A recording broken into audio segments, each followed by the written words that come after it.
Hey guys, welcome back to my YouTube channel. दोस्तों, आज के इस वीडियो में हम शेयर करने वाले हैं साउथ ईस्ट एशिया में मौजूद एक सुंदर से देश वियतनाम देश में। दोस्तों, किसी के भी दिमाग में वियतनाम का ख्याल आते ही पार्टी, बीचेस और सस्ती शराब और वियतनामी परियों की याद आने लगती है, जिनके बारे में पूरे विश्व में फेमस है। अगर किसी को भी कम पैसे में थाईलैंड का मजा लेना हो तो तुरंत वियतनाम चले जाइए, जहां पर थाईलैंड की परियों की जगह वियतनामी खूबसूरत महिलाएं देखने को मिलती है, जो आने वाले टूरिस्टों का मन पूरी तरह से खुश करने में लगी रहती है। बैंकॉक की जगह पर हो ची मिन सिटी वियतनाम में देखने को मिलता है। यहाँ पर पटाया के जगह पर लव मार्केट में रंगारंग बोल्ड नजारे देखने को मिलते हैं। इसके अलावा वियतनाम की गिनती आज के समय में एशियन टाइगर के रूप में भी होने लगी है। अगर ये देश अपनी तरक्की की राह पर इसी रफ्तार से 10 सालों तक चलता रहा तो ये देश पूरे विश्व के टॉप 10 कंट्रियों में शुमार हो जाएगा। इस देश के पूरे पॉपुलेशन का 90% आबादी मोटरसाइकिल का इस्तेमाल करता है। इसके साथ ही इस देश में एक ऐसा गांव भी मौजूद है जहां के नागरिक आज तक धरती पर कभी भी कदम नहीं रखा।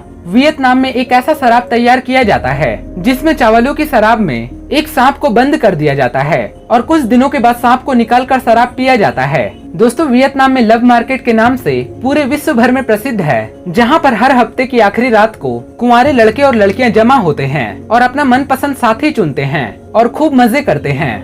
दोस्तों, वियतनाम में देह व्यापार के कामों को करना पूरी तरह से गैर कानूनी है, लेकिन इसके बावजूद भी यहाँ पर 80,000 की संख्या वाली महिलाएं इस काम को करना पसंद करती है। दोस्तों, वियतनाम में कई सारे देशों ने कई शताब्दियों तक अपना शासन चलाया था, जिसमें 1000 सालों तक फ्रांस, 100 सालों तक चीन और 10 सालों तक अमेरिका ने वियतनाम पर अपना शासन चलाया था। दोस्तों, वियतनामी युद्ध पूरे विश्व का सबसे महंगा युद्ध माना जाता है, जिसमें तकरीबन 2000 करोड़ रुपए खर्च हुए थे और 30 लाख लोग अपनी जान गंवाई थी। दोस्तों, वीडियो में आगे बढ़ने से पहले आपसे एक छोटी सी रिक्वेस्ट है, अगर आप हमारे चैनल पर पहली बार हैं तो प्लीज हमारे चैनल को सब्सक्राइब करें और साथ ही नीचे बेल आइकन को जरूर दबा दें। दोस्तों, अगर बात करें वियतनाम के ऑफिशियल नाम के बारे में तो इस देश को सोशलिस्ट रिपब्लिक ऑफ वियतनाम के नाम से जाना जाता है। इस देश में 5000 साल पहले लोगों ने पहली बार रहना शुरू किया था।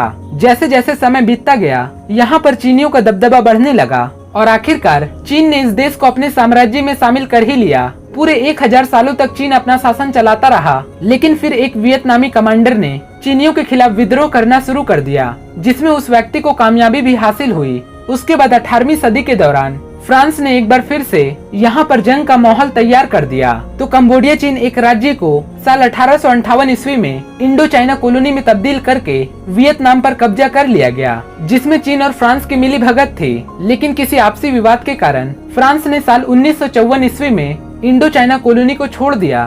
फ्रांस के जाने के बाद कुछ ही सालों के बाद वियतनाम को 2 हिस्सों में बांट दिया गया, जिसमें से पहले हिस्से को उत्तरी वियतनाम और दूसरा दक्षिणी वियतनाम का नाम दिया गया। लेकिन उत्तरी वियतनाम दक्षिणी वियतनाम से जनसंख्या और ताकत के मामलों में काफी ज्यादा था। अपने ताकत के बलबूते पर वियतनाम के कम्युनिस्ट पार्टी के लीडर हो ची मिन ने दक्षिणी वियतनाम पर कब्जा करके आजादी की घोषणा कर दी। लेकिन जैसे ही ये बात फ्रांस के कानों खबर लगी तो फ्रांस ने एक बार फिर से कब्जा करना चाहा, लेकिन इस बार वियतनाम ने 2 जुलाई साल 1976 में इस देश के आजादी की घोषणा करी। वियतनाम पर इतने देशों ने कब्जा करने के बाद चाइनीज, जापानीज, फ्रांसीसी और अमेरिकी कल्चर से तैयार होने वाले इस राष्ट्र के अगर धर्मों की बात करें तो यहाँ पर पूरे पॉपुलेशन का 73% आबादी फोक धर्म को मानते हैं। 12% की आबादी में बौद्ध धर्म को मानने वाले हैं। 8.5% की आबादी में क्रिश्चियन और बाकी के बचे अन्य धर्मों के लोग यहाँ पर बसते हैं। दोस्तों, वियतनाम के नागरिक कुत्ते और बिल्लियों का मांस खाना बेहद ही ज्यादा पसंद करते हैं। इसके साथ ही यहाँ के लोग कछुओं को पालना एक शुभ संकेत मानते हैं। यहाँ के लोगों का ऐसा मानना है कि कछुआ पालने से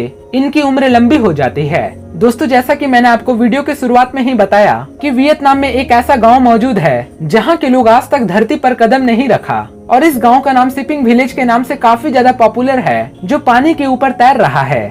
दोस्तों, अगर बात करें वियतनाम की पूरी पॉपुलेशन के बारे में तो इस देश में 9,70,90,000 की आबादी बसती है, जो पॉपुलेशन के मामलों में पूरी दुनिया का 15वां सबसे बड़ा देश है। दोस्तों, वियतनाम में प्रत्येक साल लाखों की तादाद में लोग घूमने के लिए आते हैं, जिसका सबसे बड़ा कारण यहाँ के अलग ही अंदाज की लाइफ स्टाइल और यहाँ पर स्थापित किया गया गोल्डन ब्रिज, जिसे देखने में ऐसा लगता है जैसे मानो कि हजारों फीट की ऊंचाई पर इस ब्रिज को किसी ने अपने हथेली पर इसे उठा रखा हो। दोस्तों, इसके अलावा बात करें वियतनाम के पूरे क्षेत्रफल के बारे में तो ये देश 3,31,212 स्क्वायर किलोमीटर के क्षेत्रफल में फैला हुआ है, जो एरिया के मामलों में पूरे विश्व का 65वें नंबर पर आने वाला सबसे बड़ा देश है। यहाँ पर पैसे के रूप में डोंग नाम की करेंसी चलती है, जो हमारे देश भारत के रुपए से काफी कम है। यानी कि अगर आप भारत का 1 रुपए वियतनाम में देंगे तो इसके बदले में आपको 333 वियतनामी डोंग मिल जाएंगे।